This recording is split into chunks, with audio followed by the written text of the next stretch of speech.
Hi hello ನಮಸ್ಕಾರ welcome back to my YouTube channel. ನಾನು ನಿಮ್ಮ ಸಂಗೀತ. ಎಲ್ಲರೂ ಹೇಗಿದ್ದೀರಾ? ನಾನು ಕೂಡ ಸೂಪರಾಗಿದ್ದೀನಿ. ನೀವು ಎಲ್ಲರೂ ಕೂಡ ಚೆನ್ನಾಗಿದ್ದೀರಾ ಅಂತ ಭಾವಿಸ್ತಾ ಇವತ್ತಿನ ಲಾಗ್ನ ಸ್ಟಾರ್ಟ್ ಮಾಡ್ತಾ ಇದ್ದೀನಿ. ಫ್ರೆಂಡ್ಸ್, ಇದು ನನ್ನ ಹಸ್ಬೆಂಡ್ ಫ್ರೆಂಡ್ ಮನೆಗೆ ಹೋಗಿದ್ವಿ. ಸೊ ಸಂಜೆ ಹೋಗ್ತಾ ಇದ್ವಿ, ಆವಾಗ ವಿಡಿಯೋ ಮಾಡ್ಕೊಂಡಿದ್ದು. ಸೊ ನಾನು ಮತ್ತು ನನ್ನ ಹಸ್ಬೆಂಡ್ ಇಬ್ಬರೇ ಹೋಗ್ತಿರೋದು. ಪಾಪ ಊರಲ್ಲಿದ್ನಲ್ಲ, ಹಾಗಾಗಿ ಅವರ ಫ್ರೆಂಡ್ಗೆ ಸ್ವಲ್ಪ ಕಾಲು ಏಟಾಗಿಬಿಟ್ಟಿತ್ತು. ಹಾಗಾಗಿ ನೋಡ್ಕೊಬರೋಣ ಅಂದ್ಬಿಟ್ಟು ಹೋಗ್ತಾ ಇದ್ದೀವಿ. ಸೊ ವೆದರ್ ಅಂತೂ ಸಂಜೆ ಸೂಪರಾಗಿತ್ತು. ಮತ್ತು ಅದು ಅಲ್ಲದೆ ಅವ್ರ ಊರಲ್ಲಿ ಸುತ್ತವೂ ಕೂಡ ಒಂಥರ ಕಾಡು ಥರನೇ ಇದೆ. ಹಾಗಾಗಿ ಚೆನ್ನಾಗಿ ಅನ್ನಿಸ್ತಾ ಇತ್ತು. ಅದನ್ನೇ ಹೇಳ್ತಾ ಇದ್ದೆ, ರಾತ್ರಿ ಟೈಮಲ್ಲೆಲ್ಲ ಒಬ್ಬೊಬ್ಬರೇ ಬರ್ತಿರಲ್ಲ, ಭಯ ಆಗಲ್ವ ಅಂದ್ಬಿಟ್ಟು. ಮನೆಗಳೇ ತುಂಬ ಕಡಿಮೆ. ಅದಾದಮೇಲೆ ನೋಡ್ಕೊಬಂದೆ. ಅಲ್ಲಿಂದ ವಿಡಿಯೋ ಕಂಟಿನ್ಯೂ ಮಾಡಲಿಲ್ಲ ನಾನು. ಅದಾದಮೇಲೆ ನಾವು ಮತ್ತೆ ಬೆಳ್ತೂರಿಗೆ ಬಂದ್ವಿ. ಅಂದರೆ ಇದು ಸ್ಯಾಟರ್ಡೆ ಲಾಗು. ಸೊ ಕಾಯೆಲ್ಲ ತೆಗೆದಾಕಿದ್ರು ಮಾರಲಿಕ್ಕೆ ಅಂದ್ಬಿಟ್ಟು. ಇನ್ನೂ ಸ್ವಲ್ಪ ಕೆಡಗಿಸೋದಿತ್ತು. ಸೊ ಎಲ್ಲ ಹೊರಗಡೆ ಎತ್ತಾಕ್ತಾಯಿದ್ರು. ಸೊ ಕೆಲಸ ಇತ್ತು, ಜೋಳ ಮುರಿಸ್ತಾ ಇದ್ವಿ. ಸೊ ಹಾಗಾಗಿ ಬಂದಿದ್ವಿ, ಜೋಳ ಮುರಿತಾಯಿದ್ರು.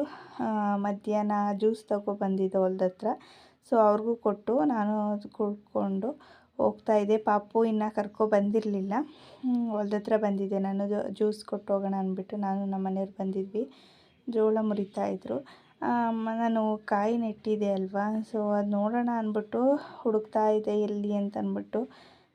ಸ್ವಲ್ಪ ಮುಂದೆ ಇತ್ತು. ಆಮೇಲೆ ಬಂದು ನಮ್ಮ ಮನೆಯವ್ರು ತೋರಿಸಿದ್ರು ಎಲ್ಲಿ ಅಂತ ಅಂದ್ಬಿಟ್ಟು. ಮರ್ತ್ಕೊಬಿಟ್ಟಿದ್ದೆ ಯಾವ ಕಡೆ ನೆಟ್ಟಿದ್ದು ಅಂದ್ಬಿಟ್ಟು. ಅದಾದಮೇಲೆ ನೋಡಿ, ಜೋಳ ಸ್ವಲ್ಪ ಕಡ್ದಿದ್ರು, ಇನ್ನು ಸ್ವಲ್ಪ ಕಡ್ದಿರಲಿಲ್ಲ, ಹಾಗೇ ಮುರಿಸಿದ್ವಿ. ಸೊ ಪೂರ್ತಿಯಾಗಿ ಕಡಿಯೋಕ್ಕಾಗಲಿಲ್ಲ, ಯಾರೂ ಹುಡುಗರುಗಳು ಸಿಗಲಿಲ್ಲ ಕಟ್ ಮಾಡಲಿಕ್ಕೆ. ಅದಾದಮೇಲೆ ಜೋಳ ಎಲ್ಲ ಕೆಳಗಡೆ ಮುರಿತಾ ಇದ್ದರು. ಅದಾದಮೇಲೆ ಎಲ್ಲರೂ ಕೂಡ ಹೋದ್ಮೇಲೆ ಮನೆಗೆ ಇಲ್ಲಿ ಟ್ಯಾಕ್ಟ್ರಿಗೆ ಲೋಡ್ ಮಾಡಿಕೊಂಡು ಹೊಲ್ದ ಹತ್ರ ಹಾಕ್ತಾಯಿದ್ರು. ಸೊ ಅಲ್ಲಿ ಹಾಗಾಗಿ ಒಂದು ಕ್ಲಿಪ್ಪಿಂಗ್ ತಗೊಂಡೆ, ವಿಡಿಯೋ ಮಾಡ್ಕೋತಾ ಇದ್ರು. ನಮ್ಮ ಮನೆಯವ್ರು ಹಾಯ್ ಮಾಡ್ತಾಯಿದ್ರು ಅಷ್ಟೇ. ನೋಡಿ, ಇವಾಗ ಜೋಳ ಎಲ್ಲವೂ ಕೂಡ ಕಂಪ್ಲೀಟಾಗಿ ಮುರಿದು ಅಲ್ಲಲ್ಲೇ ಚೀಲಗಳಿಗೆ ಹಾಕಿ ಹೋಗಿದ್ರು ಆಳುಗಳು. ಸೊ ಅದನ್ನೆಲ್ಲವೂ ಕೂಡ ಗಾಡಿಗೆ ಲೋಡ್ ಮಾಡ್ತಾಯಿದ್ರು. ಅಲ್ಲಿಂದ ನಾನು ಮನೆಗೆ ಹೋಗೋಣ ಅಂದ್ಬಿಟ್ಟು ಬರ್ತಾಯಿದ್ದೆ. ಸೊ ಬಾಳೆಗೊನೆ ನೋಡಿದೆ. ಸೊ 2 ಗೊನೆ ಬಿಟ್ಟಿದೆ. ಸೊ ತುಂಬ ಚೆನ್ನಾಗಿ ಬಂದಿತ್ತು. ಇದು ರಸಬಾಳೆ ಅಂತ ಹೇಳ್ತಾರಲ್ಲ ಅದು. ಸೊ ತುಂಬ ಚೆನ್ನಾಗಿರುತ್ತೆ ಹಣ್ಣಂತೂ. 2 ಗೊನೆ ಬಂದಿತ್ತು. ಅದಾದಮೇಲೆ ಬಿಂದಿಗೆ ಇತ್ತು. ಸೊ ನೀರು ಹಾಕೋಣ ತೆಂಗಿನ ಗಿಡಕ್ಕೆ, ಅದಕ್ಕೆ ನಾನು ನೆಟ್ಟಿರೋ ಗಿಡಕ್ಕೆ ಅಂದ್ಬಿಟ್ಟು ನೀರನ್ನ ತುಂಬಿಸ್ಕೊತಾ ಇದ್ದೆ. ಅಲ್ಲಿಂದ ಮನೆಗೆ ಬಂದೆ. ಸೊ ಅದಾದಮೇಲೆ ಎಲ್ರಿಗೂ ಟೀ ಮಾಡಿಕೊಟ್ಟು ಟೀ ಕುಡಿತಾ ಇದ್ದೆ. ಅದಾದಮೇಲೆ ನೆಕ್ಸ್ಟ್ ವೀಡಿಯೋ ಕಂಟಿನ್ಯೂ ಮಾಡಲಿಲ್ಲ. ಇದು ಸಂಡೇ. ಸೊ ಶನಿವಾರ ಸಂಜೆ ಮಟನ್ ತೊಗೊಬಂದಿದ್ರು. ಸೊ ಮಟನ್ ಸಾಂಬಾರು ಮಾಡಿದೆ. ಸೊ ಬೆಳಗ್ಗೆನೇ ಅದಕ್ಕೇ ನೀರು ದೋಸೆ ಮಾಡಿ ಮಟನ್ ಸಾಂಬಾರು ನೀರು ದೋಸೆ ತಿಂದ್ವಿ. ಅದಾದಮೇಲೆ ಮಧ್ಯಾಹ್ನ ಊಟಕ್ಕೆ ಬಿರಿಯಾನಿ ಮಾಡೋಣ ಅಂದ್ಬಿಟ್ಟು ಚಿಕನ್ ತೊಗೊಬಂದಿದ್ರು. ಸೊ ಬಿರಿಯಾನಿ ಮಾಡೋಣ ಅಂದ್ಬಿಟ್ಟು ಬಿರಿಯಾನಿ ಮಾಡೋಕ್ಕೆ ಹಾಕಿದ್ದೀನಿ. ಸೊ ನಾನು ರೆಸಿಪಿ ಏನು ಶೇರ್ ಮಾಡ್ತಾ ಇಲ್ಲ, ಆಲ್ರೆಡಿ ಶೇರ್ ಮಾಡಿರೋದ್ರಿಂದ. ಅದಾದಮೇಲೆ ಊಟ ಎಲ್ಲ ಮುಗಿಸಿ ಆದಮೇಲೆ ಮನೆಗೆ ಬರುವಂಥದ್ದಿತ್ತು ಪಿರಿಯಾಪಟ್ಟಣಕ್ಕೆ. ಹಾಗಾಗಿ ನುಗ್ಗೆಕಾಯಿ ಮತ್ತು ಹೂವು ಎಲೆ ಎಲ್ಲ ಕೂಡ ಕಿತ್ತಿಟ್ಟಿದ್ದೆ. ಸೊ ಹೋಗೋಣ ಅಂತ ಅಂದ್ಬಿಟ್ಟು ಹೊರಡ್ತೀನಲ್ಲ, ಹೋಗೋ ಟೈಮಲ್ಲಿ ಮರೆತುಬಿಡ್ತೀನಿ ಅಂದ್ಬಿಟ್ಟು. ಅದಾದಮೇಲೆ ನಮ್ಮ ಅತ್ತೆ ಹೂಕೋಸು ಕೊಟ್ಟಿದ್ದರು.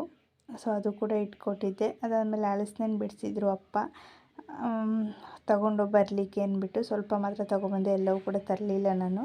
ಅದಾದಮೇಲೆ ಸಂಜೆ ನುಗ್ಗೆಕಾಯಿ ಏನಾರು ಇದೆಯಾ, ಸೊಪ್ಪು ಏನಾರು ಬಿಟ್ಟಿದೆಯಾ ನೋಡ್ಕೊಬರೋಣ ಅಂದ್ಬಿಟ್ಟು ಹೋದೆ.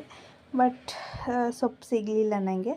ಹಾಗೆ ವಾಕ್ ಆದಂಗೆ ಆಗುತ್ತೆ ಅಂದ್ಬಿಟ್ಟು ಹೋದೆ. ನನ್ನ ಮಗ ಮುಂದೆ ಹೋಗ್ತಾಯಿದ್ದೆ, ನಾನು ಪ್ರೀತು ಹೋಗ್ತಾ ಇದ್ವಿ. ಅವನೇ ಕರ್ಕೊಂಡು ಹೋಗ್ತಾಯಿದ್ದೆ, ನಾನೇ ಕರ್ಕೊಂಡು ಹೋಗ್ತೀನಿ ಬನ್ನಿ ಹೊಲ್ದ ಹತ್ರ ಅಂತ ಅಂದ್ಬಿಟ್ಟು.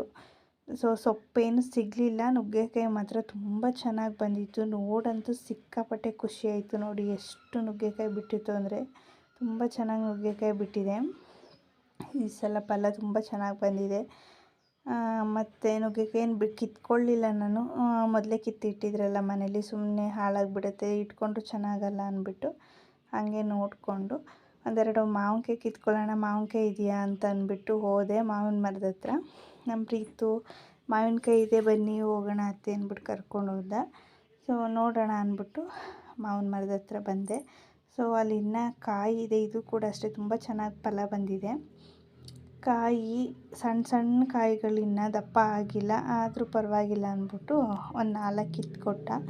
ಸೊ ಸರಿ ಸಾಕಿದೆ ಬಿಡಪ್ಪ ಅಂತಂದ್ಬಿಟ್ಟು ತೊಗೊಬಂದೆ ನಾನು ಅಷ್ಟೇ, ಜಾಸ್ತಿ ಏನು ಕಿತ್ಕೊಳ್ಳಿಲ್ಲ. ಅದಾದಮೇಲೆ ಸಪೋಟ ಮರದ ಹತ್ರ ಹೋಗೋಣ ಬನ್ನಿ ಅಂತ ಅಂದ್ಬಿಟ್ಟು ಹೋದೋ. ಸೊ ಸಪೋಟೋ ಮೇಲ್ಗಡೆ ಇತ್ತು, ಕೀಳೋಕ್ಕಾಗಲಿಲ್ಲ. ಇದಾದಮೇಲೆ ಇದು ಹೊಲ್ದ ಹತ್ರ ಹಣ್ಸಿನ ಮರದ ಹತ್ರ ಹೋದ್ವಿ. ಹಲಸಿನ ಹಣ್ಣು ತುಂಬ ಫಲ ಬಂದಿದೆ, ಇದು ಕೂಡ ತುಂಬ ಚೆನ್ನಾಗಿ. ಅದಾದಮೇಲೆ ಸಪೋಟ ಎಲ್ಲ ಮೇಲಿತ್ತು, ಕೀಳೋಕ್ಕಾಗಲಿಲ್ಲ. ಸೊ ಹಾಗೆ ನೋಡಿಕೊಂಡು ನೆಲ್ಲಿಕಾಯಿ ಕಿತ್ಕೊಳ್ಳೋಣ ಅಂತಂದರೆ ನಾನು ನೆಲ್ಲಿಕಾಯಿ ಬೇಡ ಅಂದೆ. ಸೊ ಸರಿ ಅಂತ ಅಂದ್ಬಿಟ್ಟು ಅಲ್ಲಿಂದ ಹೊರಟೆ. ಸೊ ನಾನು ನೆಕ್ಸ್ಟ್ ಏನು ವೀಡಿಯೋನ ಕಂಟಿನ್ಯೂ ಮಾಡಲಿಲ್ಲ.